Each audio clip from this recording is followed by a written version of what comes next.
physicians who will take that commitment to service with them and spread it around the country and the world.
Good afternoon, everyone. President Hushmand, Provost Lohman, colleagues, class of 2026, a heartfelt welcome to your family and friends, and welcome to those who are watching our ceremony online. I'm Annette Raboli, and I have the honor of being the Dean of CMSRU. What a happy occasion as we gather here in Fleegert Concert Hall to welcome our newest junior colleagues into the profession of medicine. I'm going to ask members of the class of 2026 to please turn to face your family and friends. These are the people who have loved you and supported you on this amazing journey that you are on. Please express your gratitude to them with a round of applause.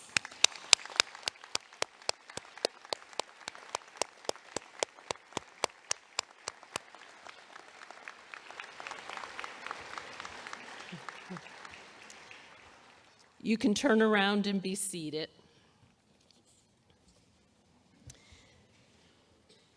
This event is so important to our community that leaders from Rowan University, from our major clinical affiliate, Cooper University Healthcare, and from our CMSRU leadership team are all here today to celebrate, and I'd like to recognize them. I'm going to ask them to stand and be acknowledged as I call their names. Please hold your applause until the end. Rowan University Leadership President Dr. Ali Hushmand and Dr. Anthony Lohman, Provost and Senior Vice President for Academic Affairs. Cooper University Healthcare Leadership, Dr. Anthony Mazzarelli, Co-President of Cooper University Healthcare, Dr. Michael Goodman, Chair of Pediatrics and Representative of the Cooper Medical Staff, and Dr. Eric Coopersmith, Senior Vice President and Chief Physician Executive. CMSRU Medical School Board Member, Dr. Edward Viner, and Director of our Center for Humanism.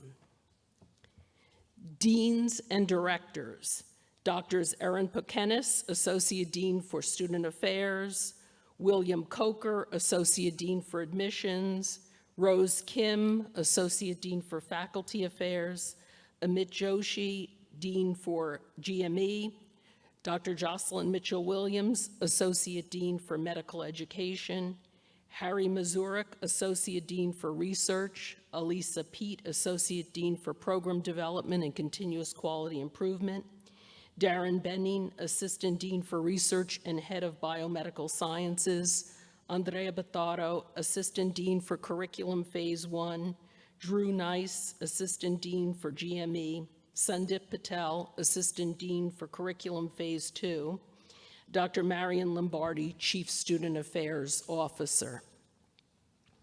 Our CMSRU chairs, Dr. Darren Benning, Biomedical Sciences, Dr. Bennett Schenker, Family Medicine, Dr. Stephen Treziak, Department of Medicine, Dr. Tudor Joven, Neurology, Dr. Ajith Thomas, Neurosurgery, Dr. Robin Perry, Obstetrics and Gynecology, Dr. Michael Goodman, Pediatrics, Dr. David Fuller, Orthopedic Surgery, Dr. Michael DeSanto, Biomedical Sciences, Dr. Anthony Rostein, Psychiatry, and Dr. Michael Salino, Physical Medicine and Rehabilitation.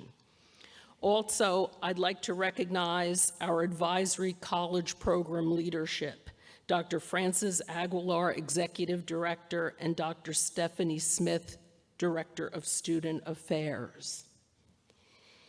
Next, we will also recognize our advisory college directors. You'll hear more about them a little later on. Doctors Romula Tano, Christopher Deitch, Donald Solomon, Adam Green, Richard Fisher, Dory Susan Barrington, Emily Demuth, Faye Young, Antoinette Spevitz, Leo Iliades, Greg Kubicek, and Emily Scattergood. I'd like to acknowledge some of our faculty and friends who are seated in the first row.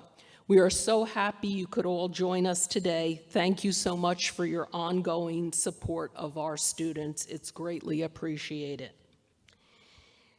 Whether you agree or disagree with the institution of monarchy, the passing yesterday of Queen Elizabeth is noteworthy.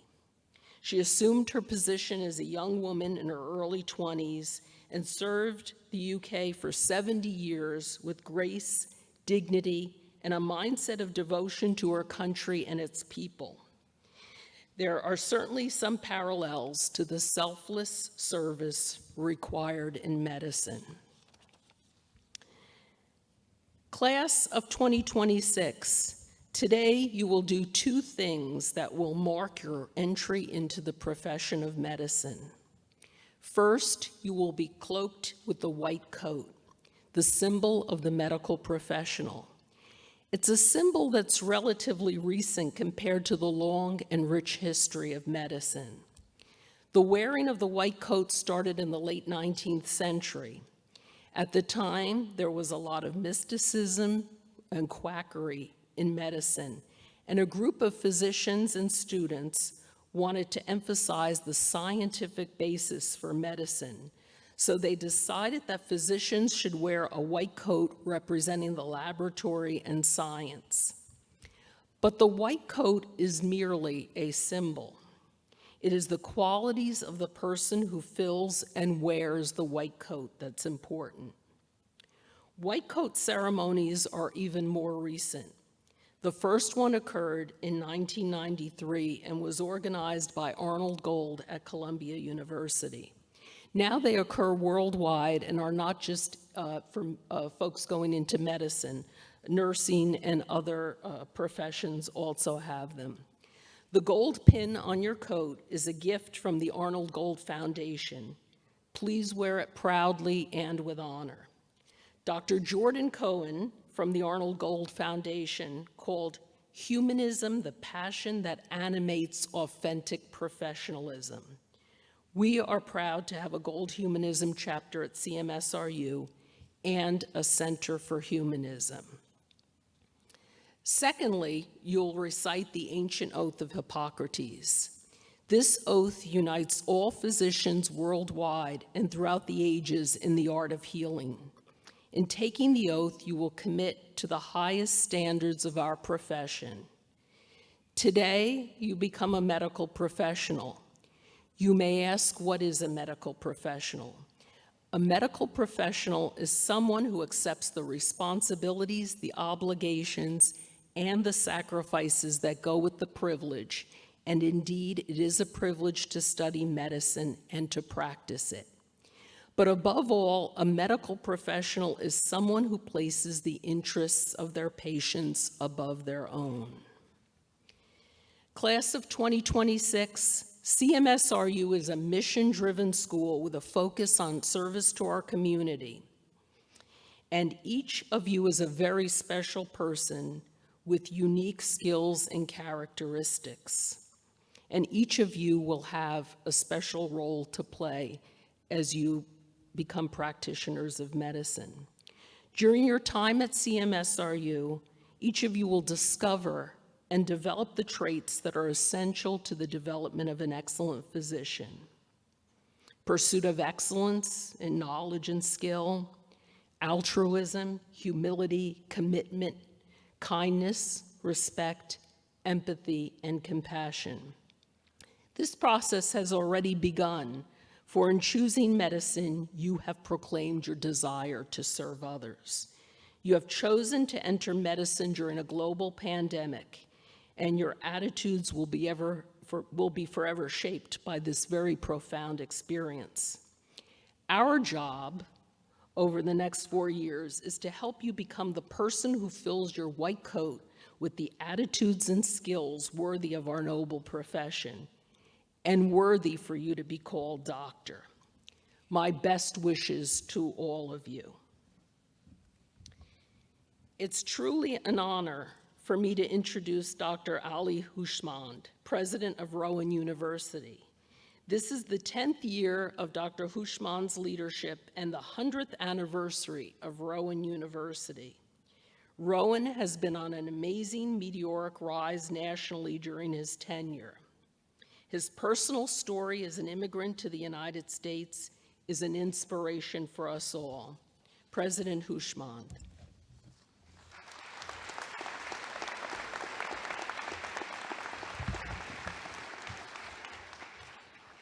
Hello, everyone. I'm Ali Hushman, President of Rowan University, and I'm delighted to share this important day with all of you. You have arrived during a time of great change for Rowan. Our university is growing and transforming right before our eyes. In the last decades, we have doubled our enrollment. We have the third fastest growing research university in the nation, and we are now ranked among the top 100 public research universities in the nation. And I'm happy to say this year, this fall, actually yesterday, we had the largest class ever with almost 6,500 students joining us. I can assure you, however, there is a lot more to do.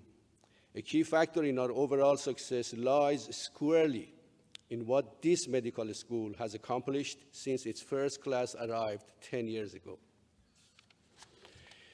As you probably recognize, it quickly earned accolades for its emphasis on humanism and service, especially for the many ways it partnered with the Camden community. You will hear often that Camden is our classroom. Yes, you will learn from outstanding physicians at a world-class Trauma One hospital. But you will also learn from a community where many lack access to basic housing, food, healthcare, and education. Your patients will become invaluable partners in your education, and I promise you will never forget the lessons they teach you. As I suspect, you chose Rowan because you wanted to make a difference in the world. Trust me, you will do that every day. And I trust that you too will carry on the mission of this tremendous school. Now, a good number of you are from New Jersey, and several of you are from Rowan University alumni. So you may already know that we are very fortunate to have two medical schools, Cooper Medical School of Rowan University and the Virtual Health College of Medicine for Life Sciences of Rowan University. Rowan is one of only two public universities in the nation that offers both MD and DO, and very soon a School of Veterinary Medicine. At some point in your training, you may work side by side with the students from our School of Osteopathic Medicine or with the doctors who are Rowan alumni at other health systems. You may even find yourself working with Rowan researchers developing biomedical devices, new medicine, and innovations. At Rowan, we are not only working hard to transform our students, but healthcare itself. As you begin your journey here with us, expect big things from your university. And we know we are expecting big things from you in the years ahead. So thank you for choosing Rowan University. And I wish you all the best during your 4 years here. Thank you.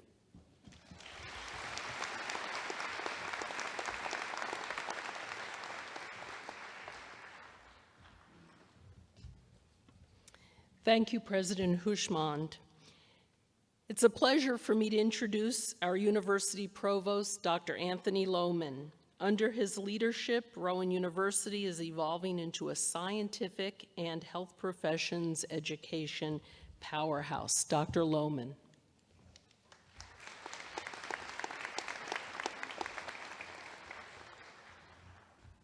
Good afternoon, everybody, and welcome to our main campus here at Rowan. So I'm delighted to get up here and speak to this student. And I was speaking to Dean Rivoli in the hallway, and she said, "Tony, we never got your remarks before we came out here." And I said, because I typically get up here and I keep it in my head, and then no matter what, even if I wrote remarks, when I see a room full of smiling students and seeing your faces, particularly now after what we've been through the last couple of years, I tend to get a little bit emotional, and I go off script anyway. So I'm looking at these faces and I'm starting to get emotional. And I think a lot of it is when I get up here at these ceremonies and I see you, I'm truly in awe of your accomplishments, of what what you get. So in my role, I see, as Dr. Hushman said, we have 5,000, 6,000 students every year. And I've been doing this a number of years, and I watch our students cycle through. And I know what it takes to get where you are. I know how many people start thinking they're going to be filling the seats. I remember as an undergraduate being in a big auditorium like this, thinking I'm going to go off and be an orthopedic surgeon, and I'm going to do this and I'm going to do that. And then I passed out giving blood, and I passed out in a cadaver lab, and I was told, Tony, this probably isn't for you. And it turns out it wasn't for me, but that's okay. But I see what it takes to get here. I see your sacrifice, your commitment, and I know that you've done a lot to get here. Now, I heard you had your first exam, so I'm sure this is very nice to be here and celebrate a little bit. I hope they didn't rough you up too much. But now the hard work starts. The next 4 years are going to be challenging, rewarding, and it's going to really, I think, change your lives in a way none of you can imagine.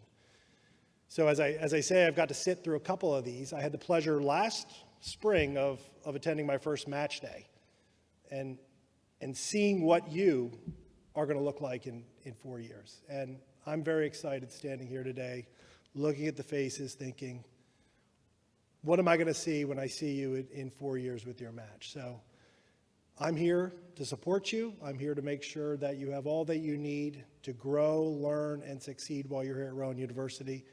We're glad to have you. For our alums who have joined us in the class, who I know a few of you, we're glad you stayed with us. And we wish you all the great successes in the next 4 years and beyond. So thank you.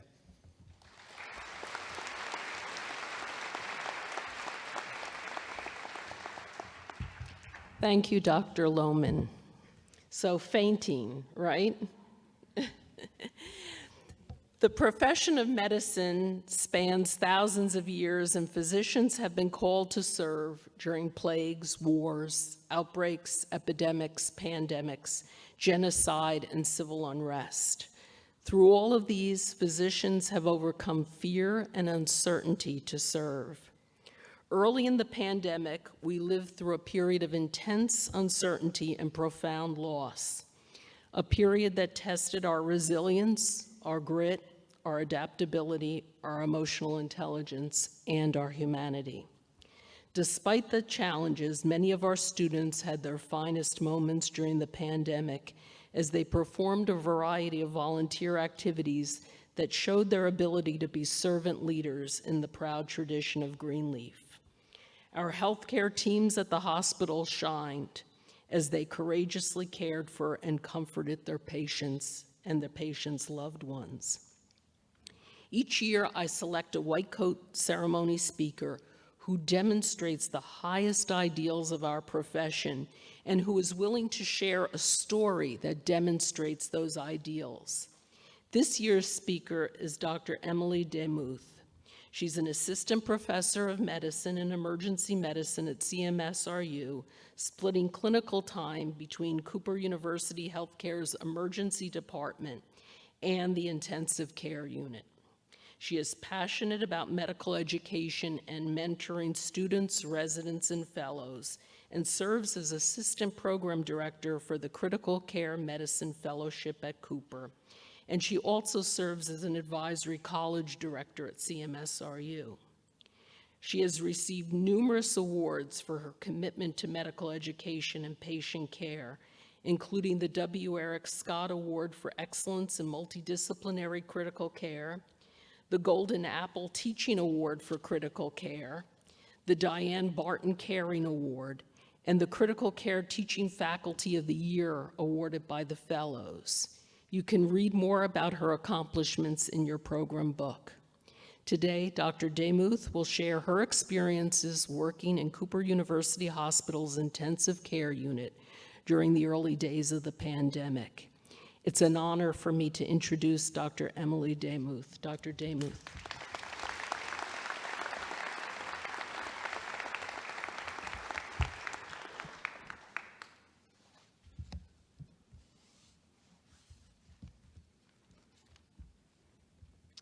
Welcome to Cooper Medical School's White Coat Ceremony. To the class of 2026, I want to acknowledge that each of you applied to medical school during a global pandemic. This is a testament to your courage and commitment to becoming a physician that we are here to honor today. The coronavirus pandemic has permanently changed the practice of intensive care medicine. In the spring of 2020, as the virus slowly spread toward our region like a freight train gaining speed, we had many fears in the ICU. As physicians and nurses on the front line, fear created intense feelings of vulnerability. At the forefront of our initial fears was the technical aspect of care. Would we have the knowledge to battle this novel pathogen and disease? We spent hours reading and discussing the early medical literature published from China and Italy and eventually New York. We were in part fueled by fear, and preparation felt like the only antidote to our fears. We also feared transmission to our colleagues, to our families, and to ourselves. The very nature of critical care and the forms of life support that we provide position aerosolizing procedures at the forefront of our care. Our most common interventions for patients with life-threatening respiratory illness are high-flow oxygen, intubation, mechanical ventilation, and bronchoscopy, and all were deemed the highest risk for viral transmission. To be blunt, we didn't actually know whether PPE would work and prevent transmission of coronavirus. And even if it did, we feared that we would run out or that we would contaminate ourselves as we put on and took off our masks and goggles and gowns. We carried all of these fears into our first week rounding in our COVID intensive care unit. And as we walked down the hallway of the ICU, the glass windows of each patient's room were streaked with handwritten ventilator settings, airway pressures, doses of drug infusions, all to limit the frequency that our ICU team had to enter the room, risking exposure. And yet, despite the ICU being filled to capacity with patients, it felt eerily vacant. For the first time in my 10-year practice of critical care, there were no visitors, none. No family members sitting in chairs staring worriedly at the monitors. No one sleeping on the couches in the rooms with a blanket over their heads to quiet the beeping alarms. No family poised over the beds of their loved ones. No one present on rounds to ask questions or advocate for their loved one. And there was really never a formal announcement that I can recall. Just one day we came to work and they were gone. And so it took us far less than 1 week to realize a new fear. And this new fear that COVID-19 created had nothing to do with viral transmission, personal protective equipment, aerosolizing procedures, or even a ventilator. We now feared the isolation of our patients from their families and the reciprocal separation of families from their loved ones under our care. And this new fear drowned out all the others. In the ICU, our care always extends beyond our patient to their family and surrogate decision makers. And this is especially true for a disease where severe lung damage requires the use of deep sedation and muscle paralysis to synchronize a patient's breathing with the machine, inducing a coma that impairs our direct communication. And so supporting families through critical illness is as crucial to the practice of intensive care medicine as a ventilator. Prior to the pandemic, intensivists had never been forced to take on the role of denying family members access to the bedside of their loved ones. For us, one of these moments occurred at the peak of the second surge, where we were standing between two grieving sons and their mother.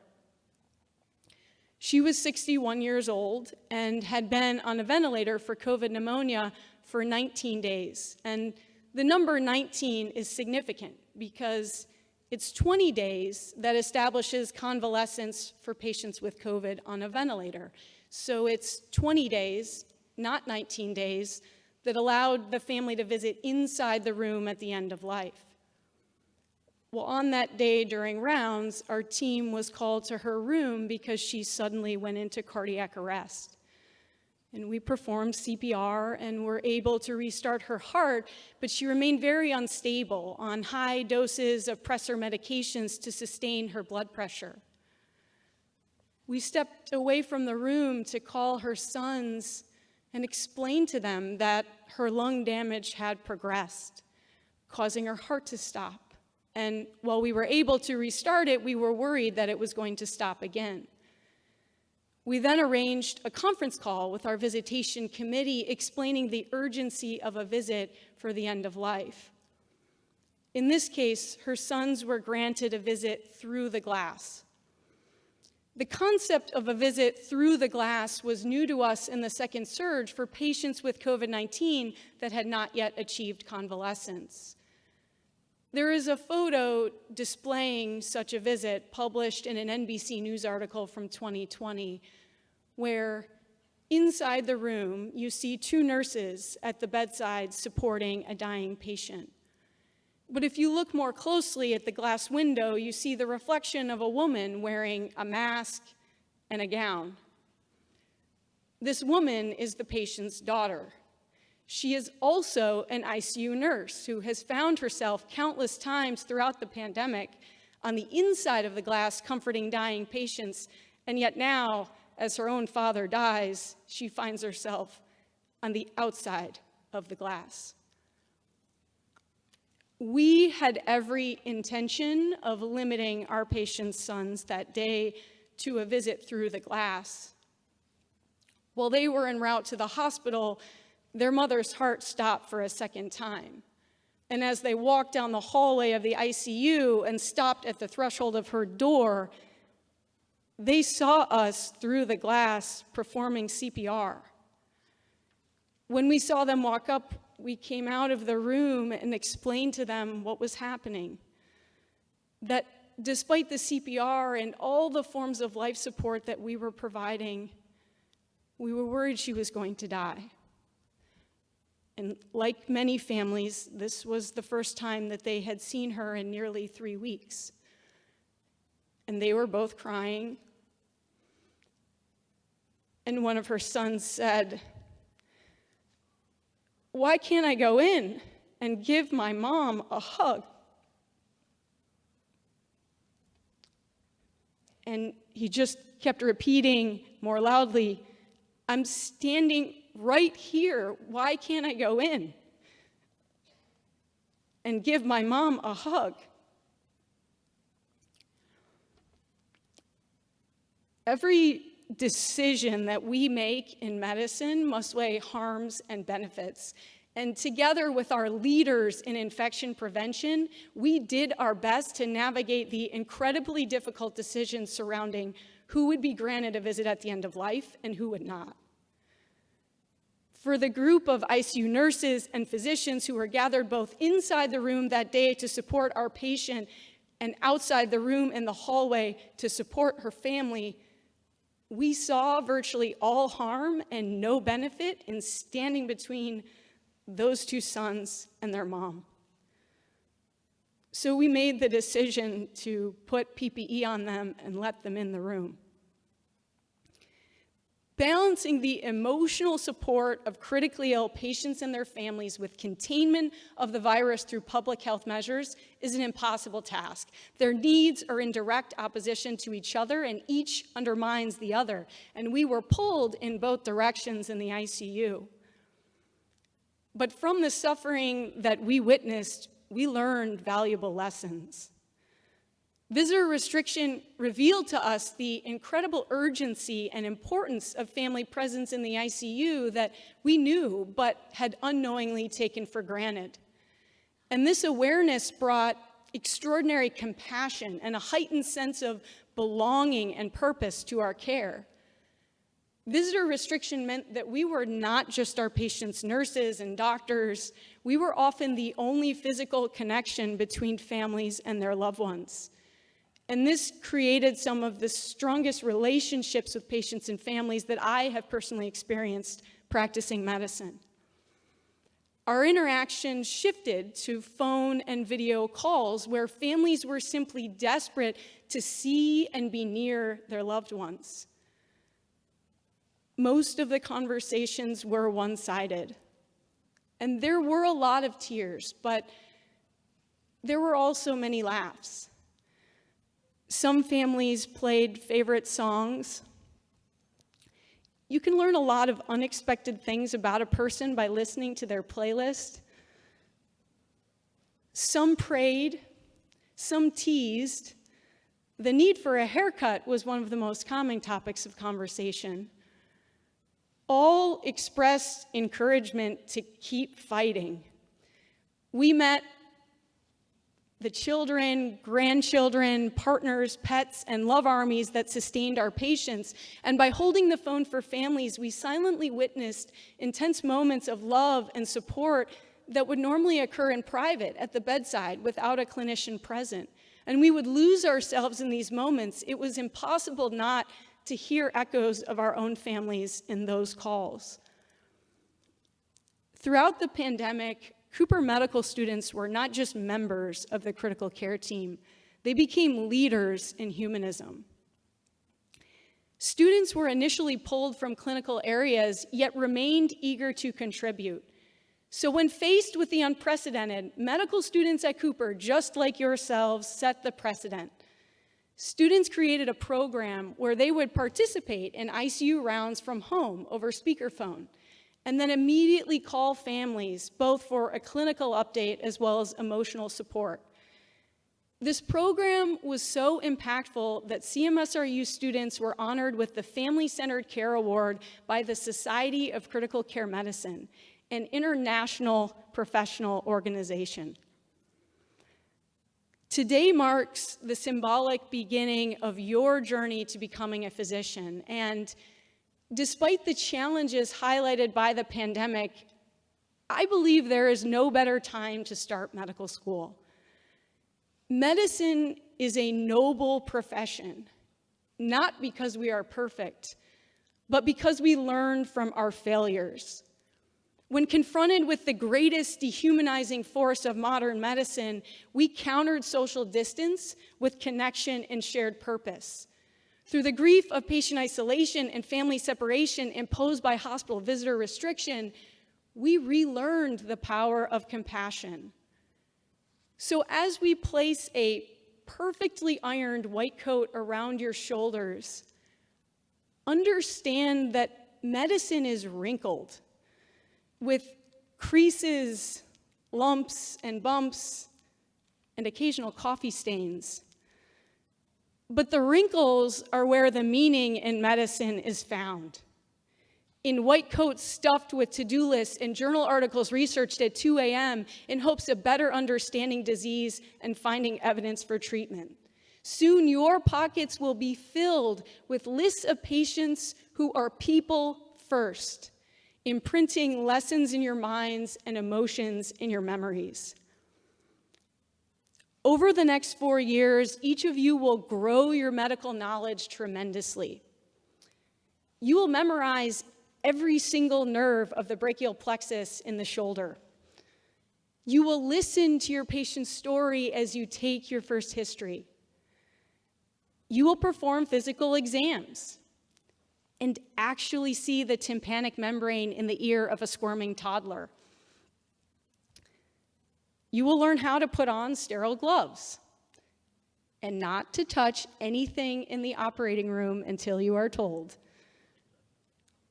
You will tie your first suture.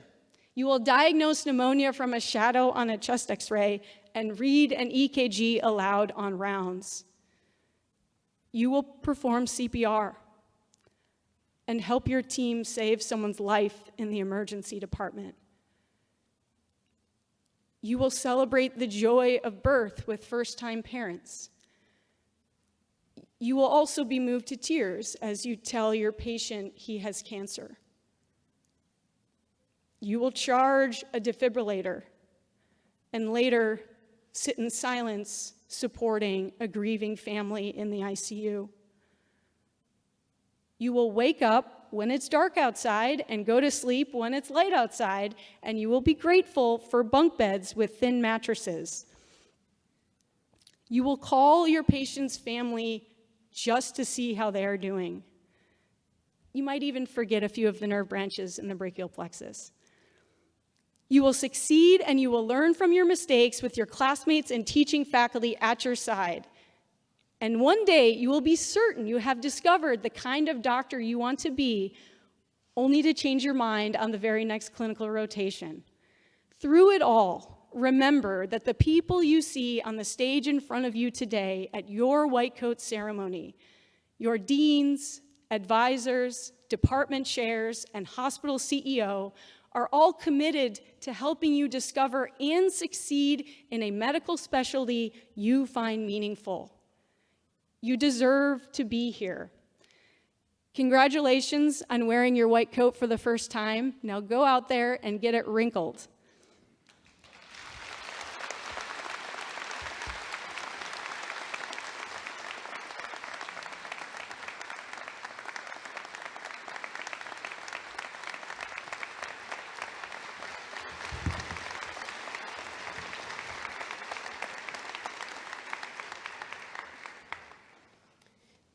Many thanks, Dr. Demuth, for such a touching, impactful, and beautiful message. I hope that the students remember these words in good times and in bad. Now, I'd like to actually give you a little gift. This is a small gift for you, so thank you.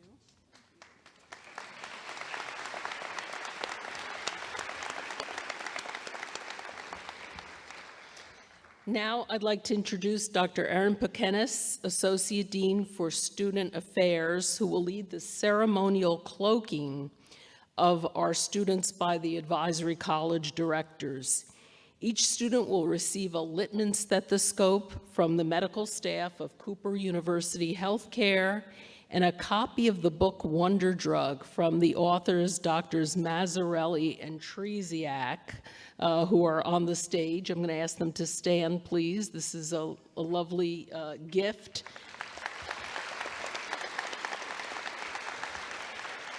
This is their second book, hopefully in a series, and this follows on their first book, Compassionomics. So the book will be given to you in a bag when you come off the stage, or actually when you're exiting the auditorium. So we are so grateful for these gifts to our students.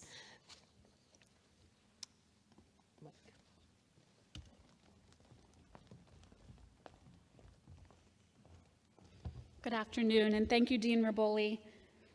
It's my pleasure and honor to lead the ceremonial cloaking for the students today.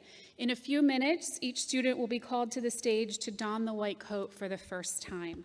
As Dean Riboli mentioned, they will also be receiving special gifts, most notably to my right here on the stage, the Littman cardiology stethoscope. It's a really very nice stethoscope for you all. It's what I think most of us on the stage use.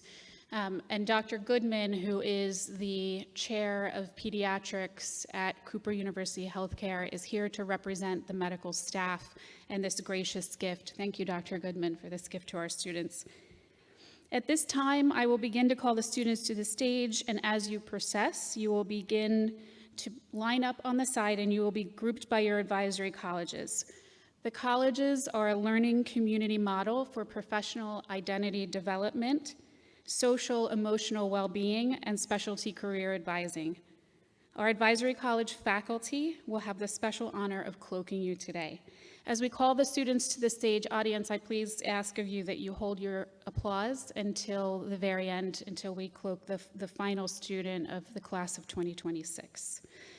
Would the students of Blackwell College please stand and proceed to the stage?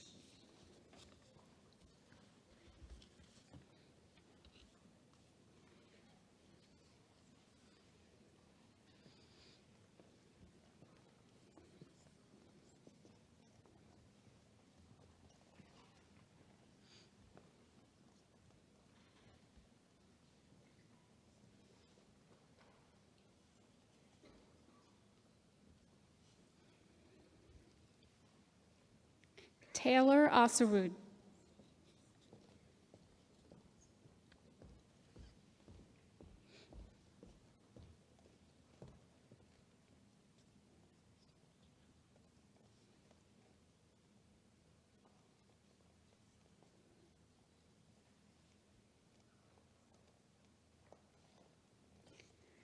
Ji-yoon Ackerman.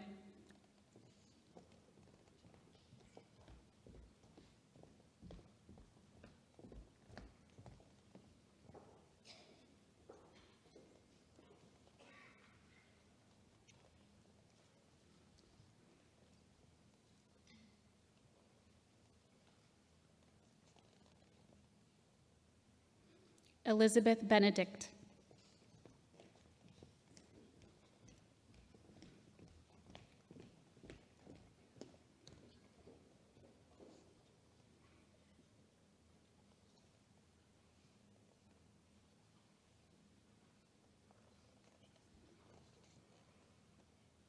Rebecca Case.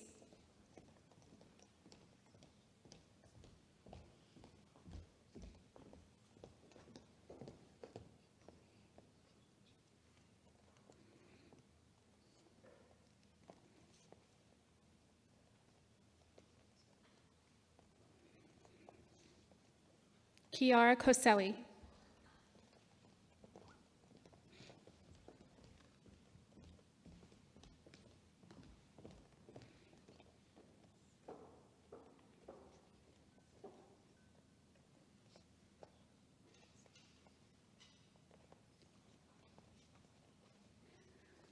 Tori DiGiaco.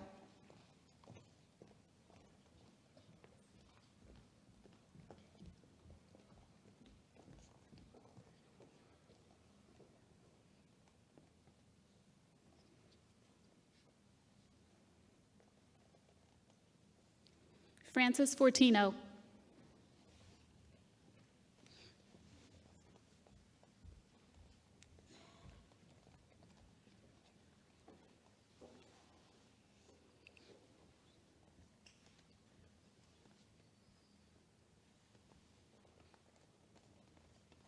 Jonathan Henry.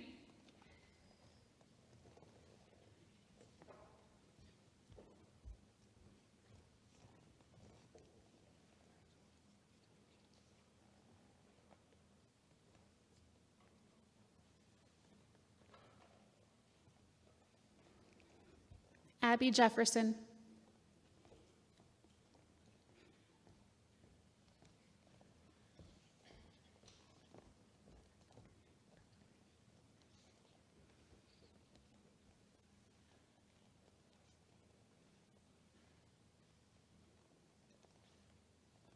George V.J. Joseph.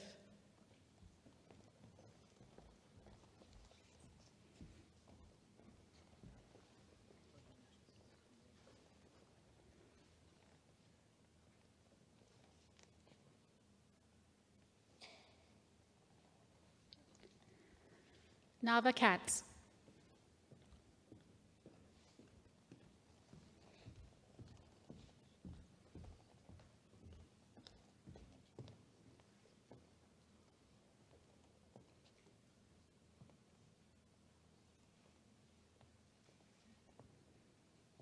Zachary Ladd.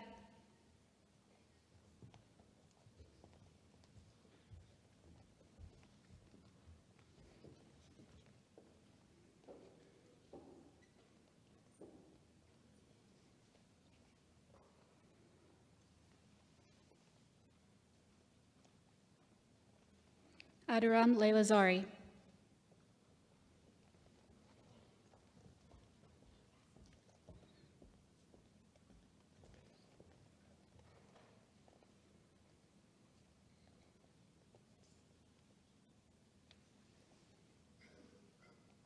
Jacob Matheny.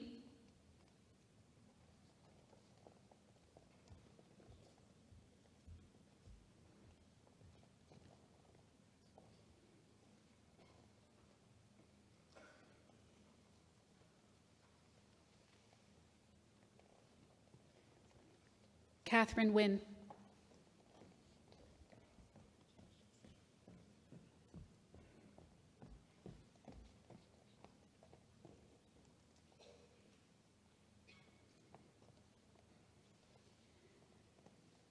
Daniel Nguyen.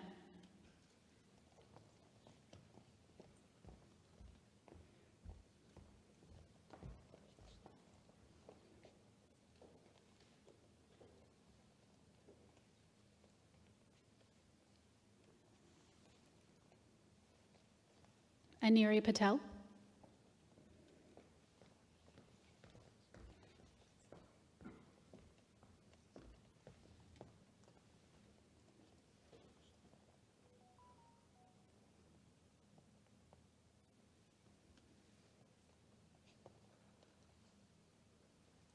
John Pham.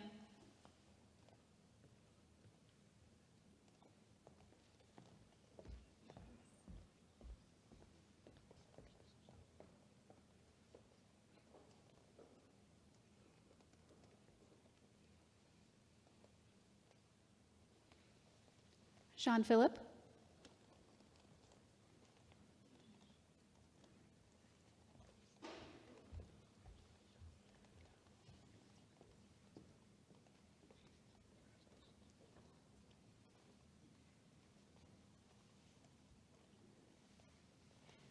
Jared Plum.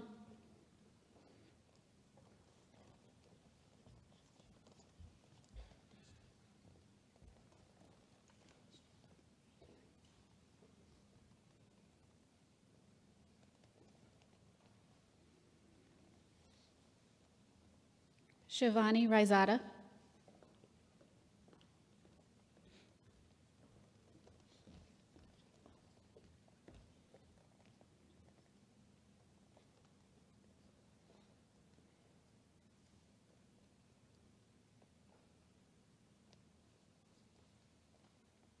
Margaret Riccado.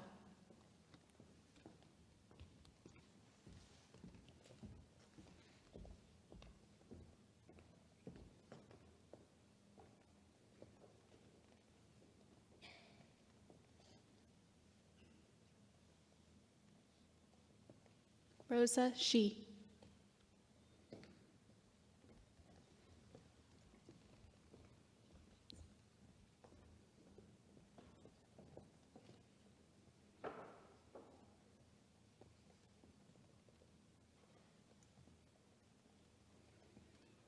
Amante Simmons.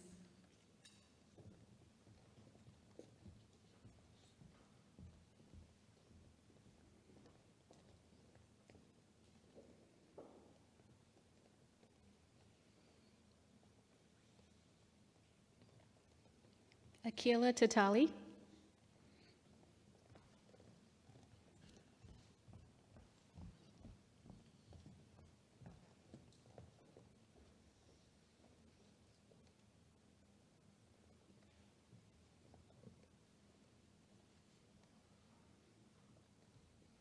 Alexander Weisberger.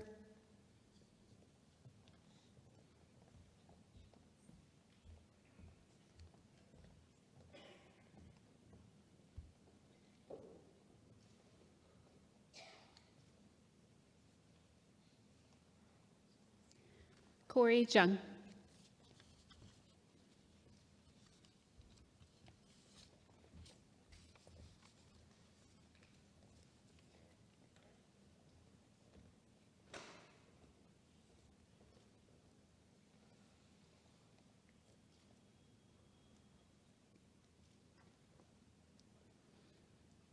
Cushing, please rise and proceed to the stage.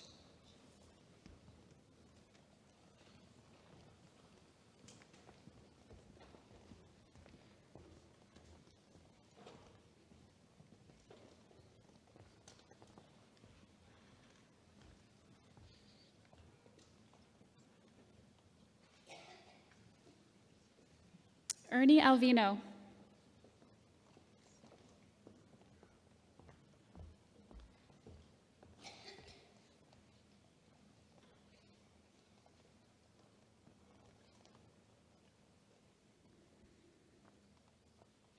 Angela Baby.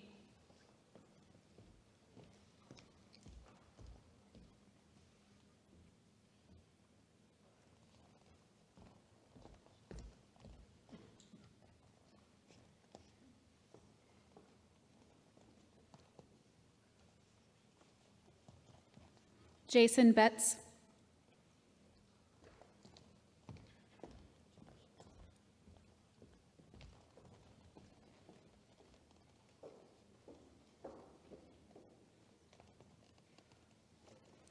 Zasha Canzanero.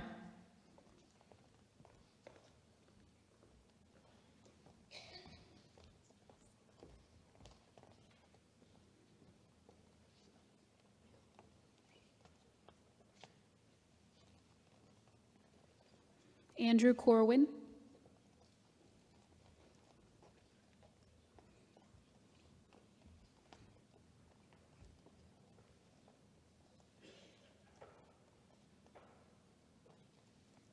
Gianna Giordano.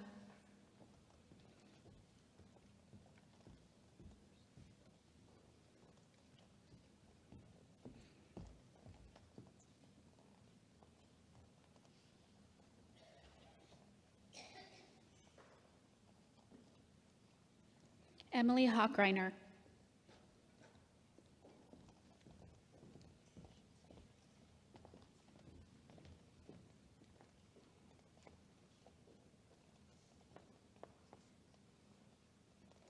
Isaiah Hughes.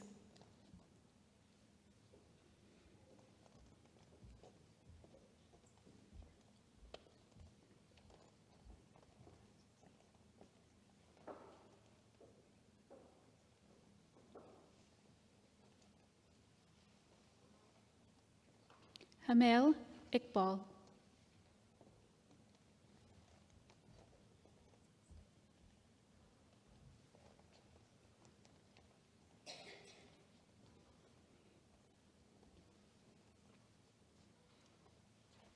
Ava Carnish.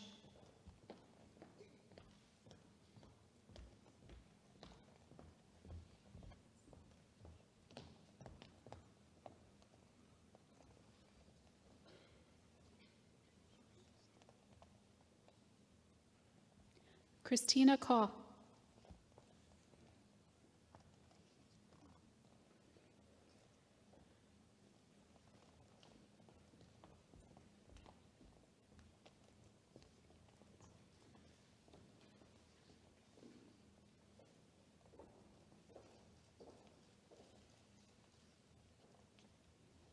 Jordan Conrad.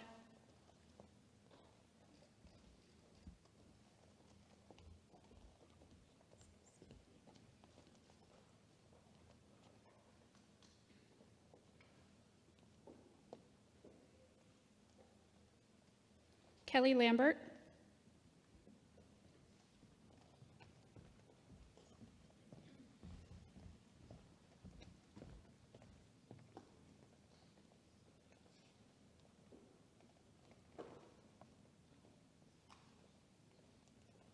Austin Leonard.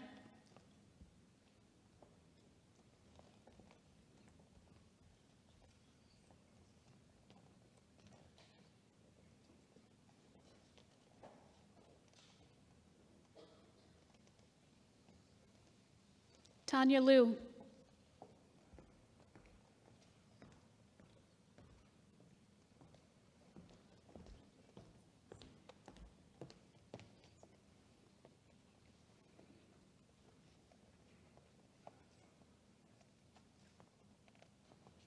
Ian Milstein.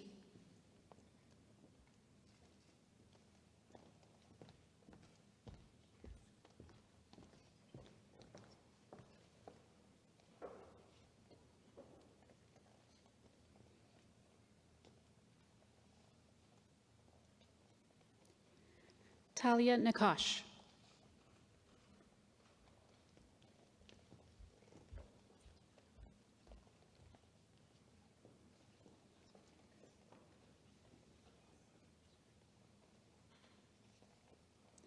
Alana Oken.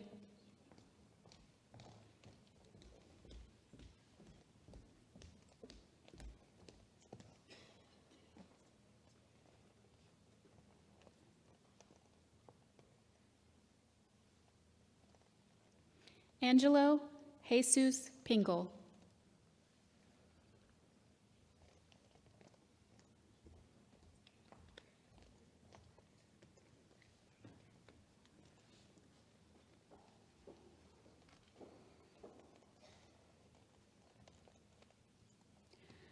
Shakaber Rahman.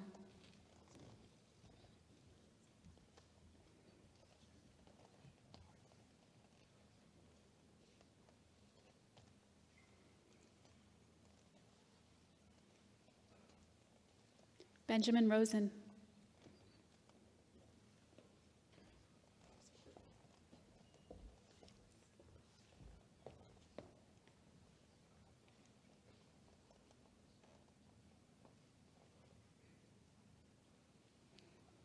Priya Shah.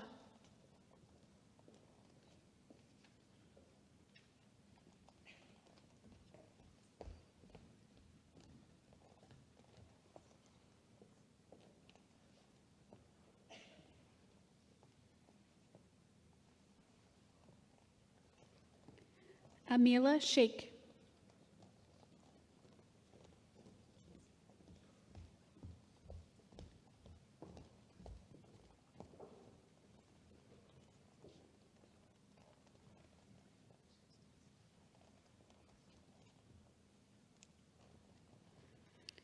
Kenyon Sprinkle.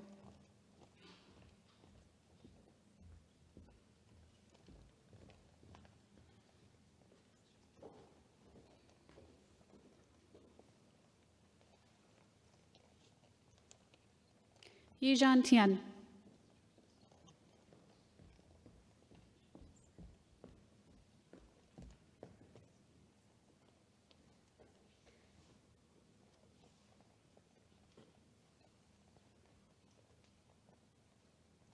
Kristen Ye.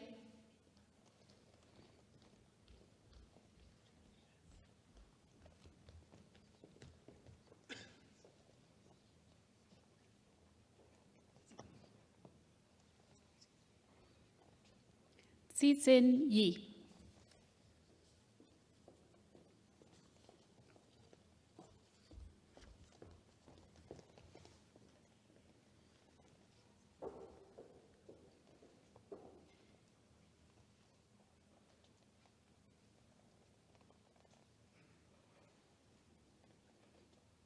Osler College.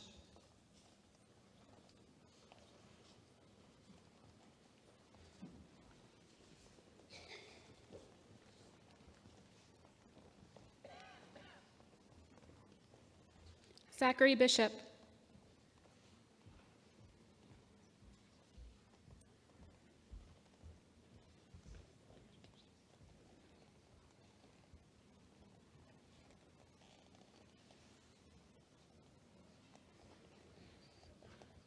Allison Blumstein.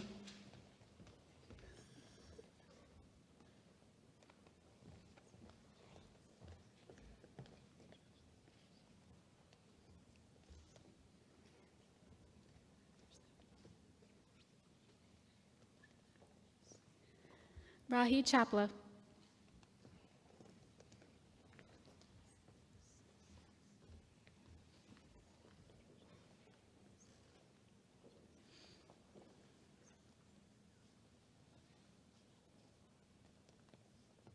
David Dickler.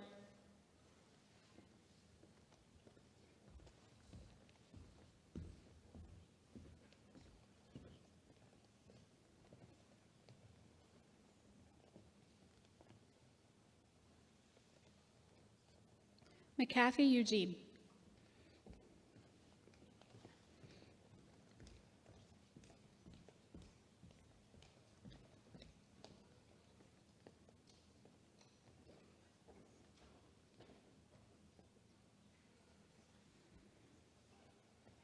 Mitchell Finkelstein.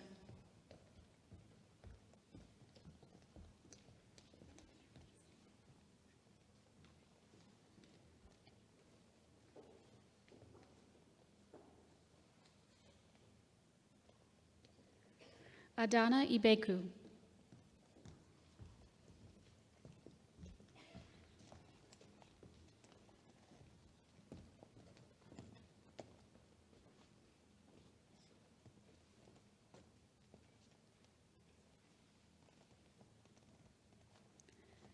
Venkatasai Jonah.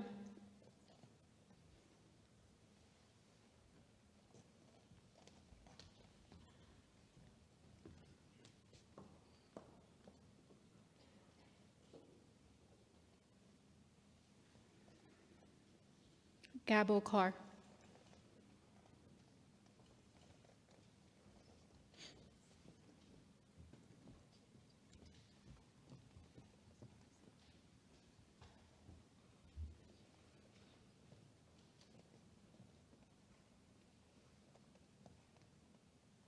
Matthew Knopel.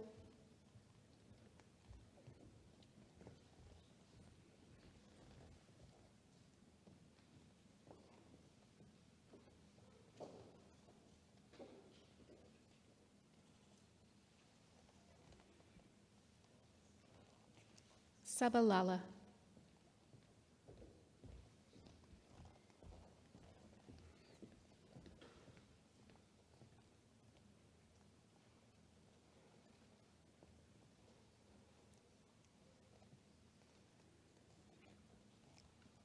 Kiana Lee.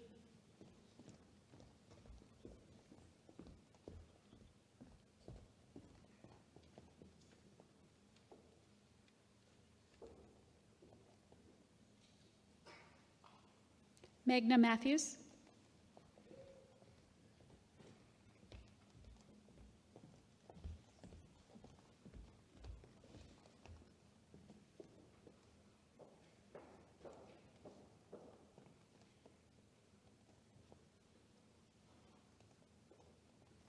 Emma Miller.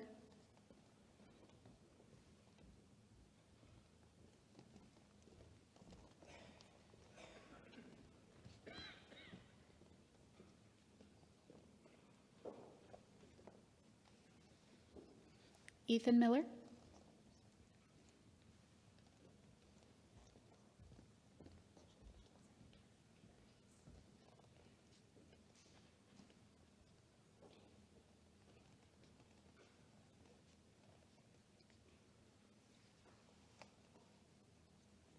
Patrick Morris.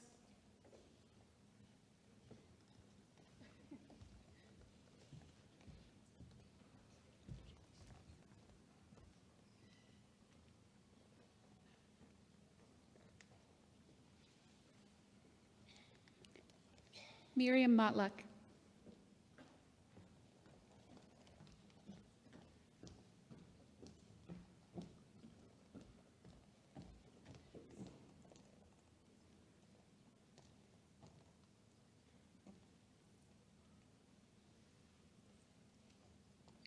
Ruchika Motori.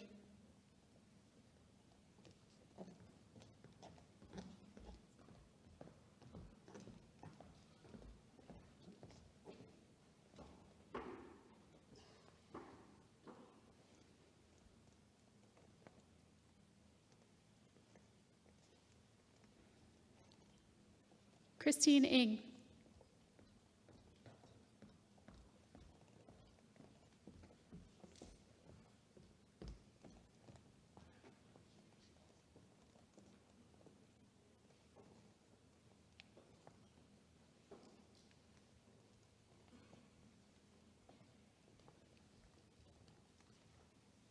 Michael Nicoletti.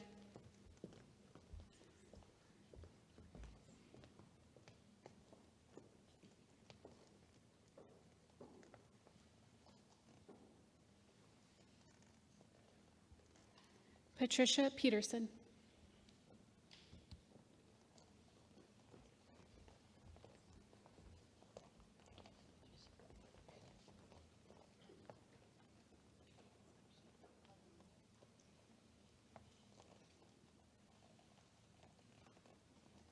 Angelica Pacini.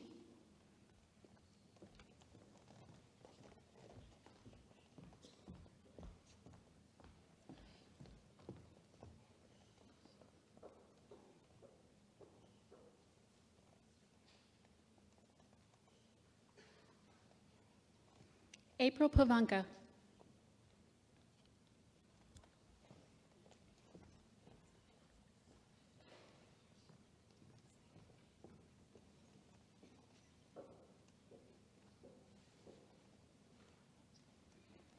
Carla Reed.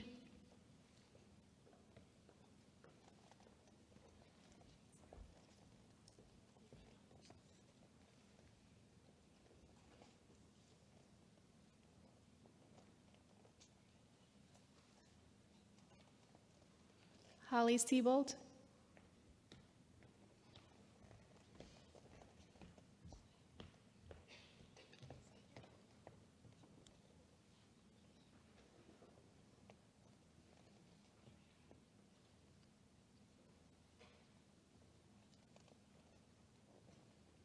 Aisha Sheikh.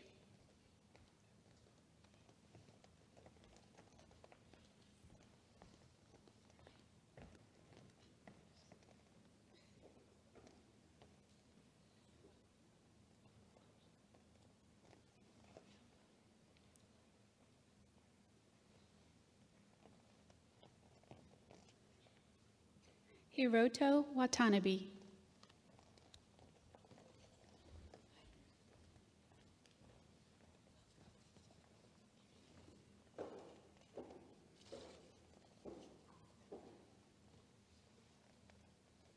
Paige Whitman.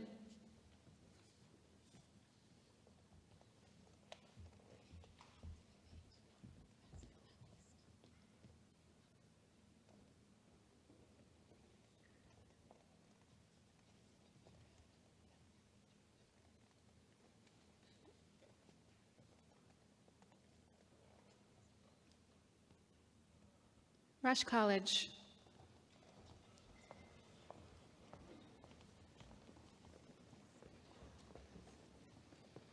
Sarah Buckner.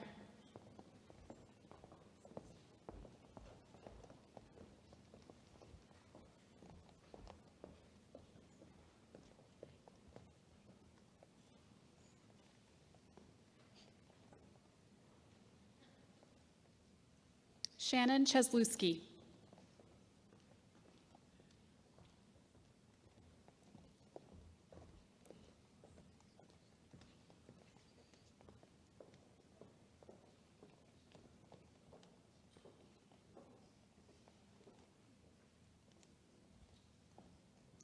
Sydney Coldren.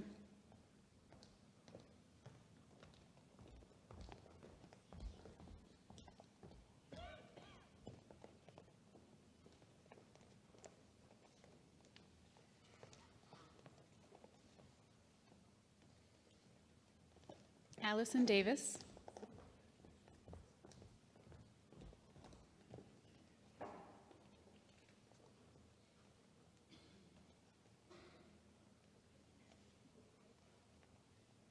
Evan Director.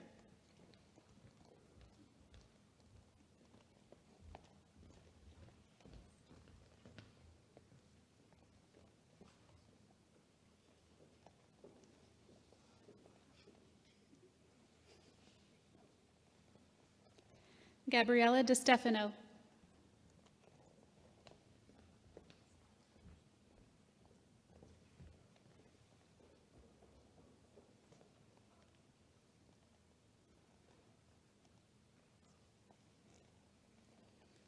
Isabella DeStefano.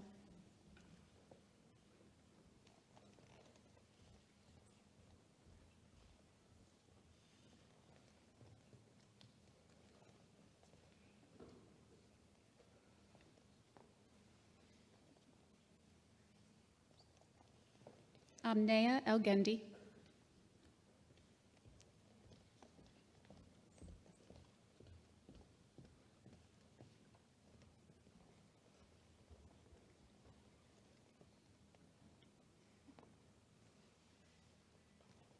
Cameron Gaines.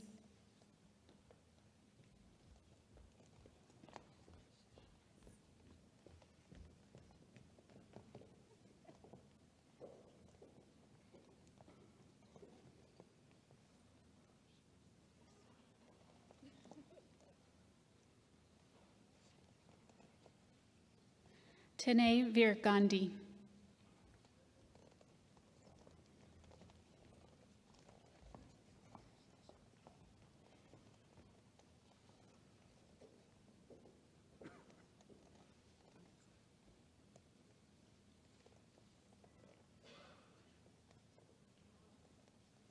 Michael Junta.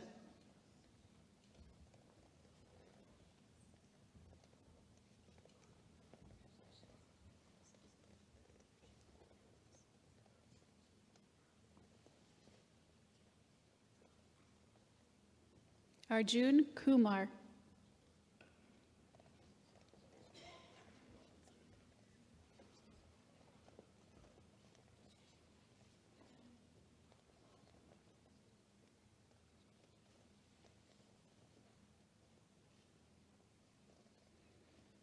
Sanabar Lala.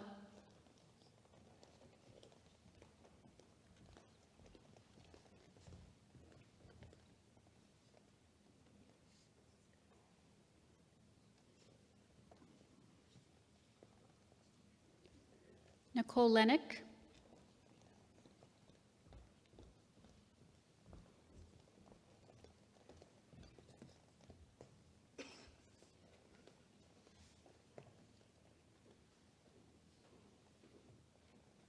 Reshma Modi.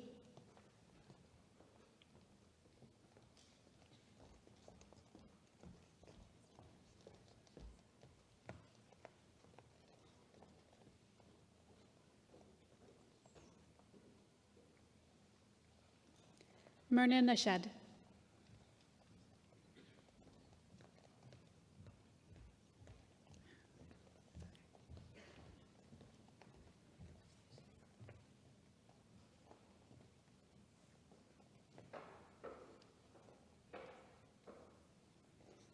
Katie Nolan.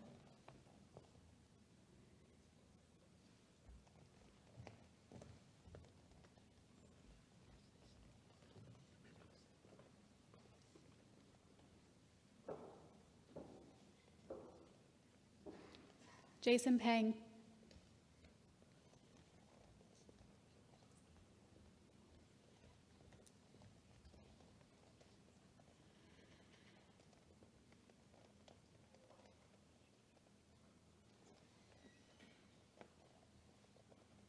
Matthew Petruncio.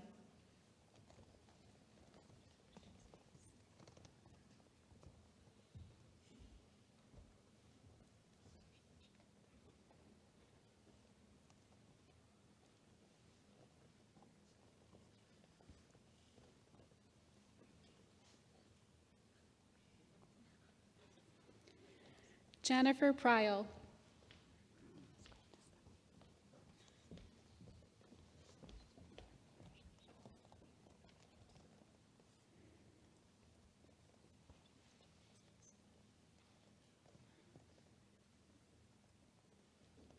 Amar Qureshi.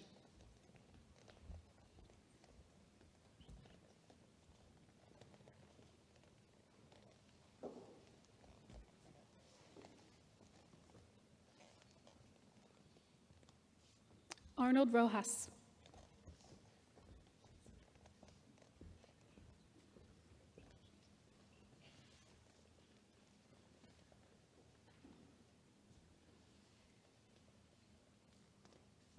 Harry Roth.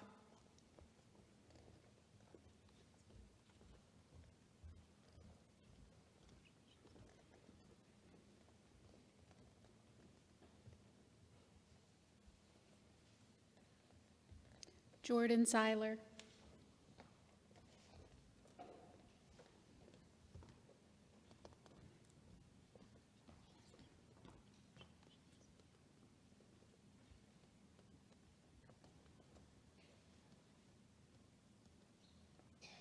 Evan Snyder.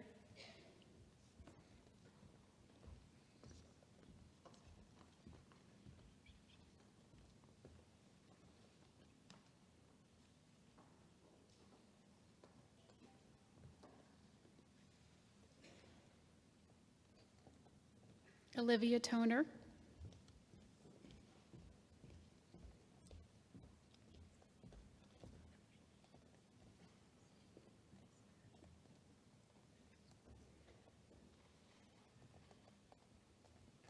Jessica Vankawala.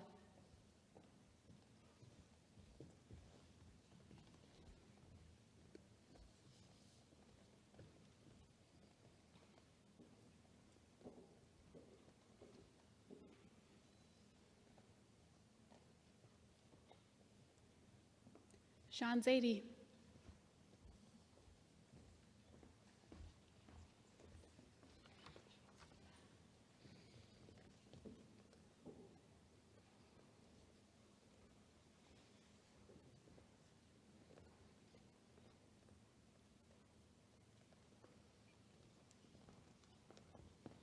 Class of 2026, please stand.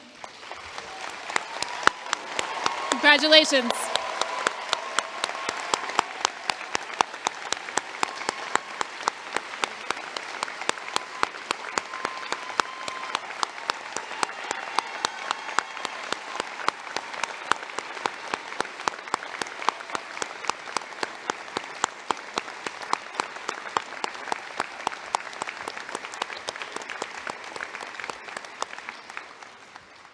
You may be seated. Students, when you reach into your pockets, you will find notes, your white coat notes. These notes were written by family, friends, faculty, fellow students, loved ones, all in an expression of their support and encouragement. Save these notes so that one day you may look back and see how much you have grown as a physician. At this time, I would like to introduce Dr. William Coker, Associate Dean for Admissions, who will be leading us in the recitation of the Hippocratic Oath.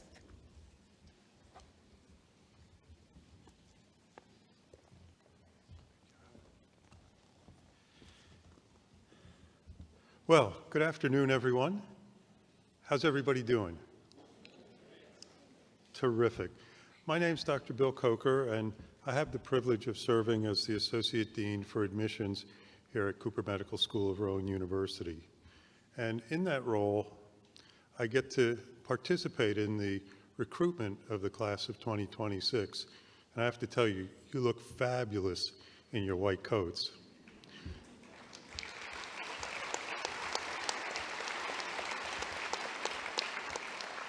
And Dr. Raboli, I think we did a pretty great job this year with our recruitment. What do you think? I think you did a great job. Terrific. Well, one thing we have to do right now before we do the oath is, you heard from Dr. Lohman a little bit earlier that there was another milestone that was accomplished today, and that was the first examination of medical school. So on three, 1, 2, 3. Terrific. Well, more seriously now, it's also my pleasure to be able to lead you in just a couple of moments in the recitation of the Hippocratic Oath. The version of the oath we're going to use today is a modern one. It was crafted in the 60s by Dr. Louis Lasagna. I think even though it's almost 60 years old, I think the words and the meaning of it still resonates. So I'd like to ask the class of 2026 to rise. I'd also like to invite my physician colleagues on the stage and in the audience to also rise and renew your oath along with our students. If you're looking for the oath, it's in the insert inside the program. So if you will repeat along with me the modern Hippocratic Oath. I swear to fulfill to the best of my ability and judgment this covenant. I will respect the hard-won scientific gains of those physicians in whose steps I walk, and gladly share such knowledge as is mine with those who are to follow. I will apply, for the benefit of the sick, all measures which are required, avoiding those twin traps of overtreatment and therapeutic nihilism. I will remember that there is art to medicine as well as science, and that warmth, sympathy, and understanding may outweigh the surgeon's knife or the chemist's drug.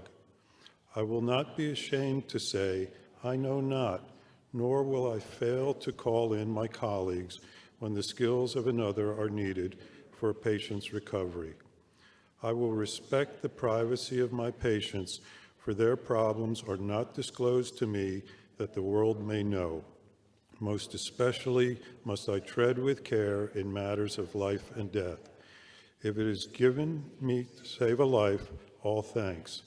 But it may also be within my power to take a life. This awesome responsibility must be faced with great humbleness and awareness of my own frailty. Above all, I must not play at God. I will remember that I do not treat a fever chart, a cancerous growth, but a sick human being whose illness may affect the person's family and economic stability. My responsibility includes these related problems if I am to care adequately for the sick. I will prevent disease whenever I can, for prevention is preferable to cure. I will remember that I remain a member of society with special obligations to all my fellow human beings, those sound of mind and body, as well as the infirm. If I do not violate this oath, may I enjoy life and art, respected while I live, and remembered with affection hereafter. May I always act so as to preserve the finest traditions of my calling, and may I long experience the joy of healing those who seek my help. Congratulations, class of 2026.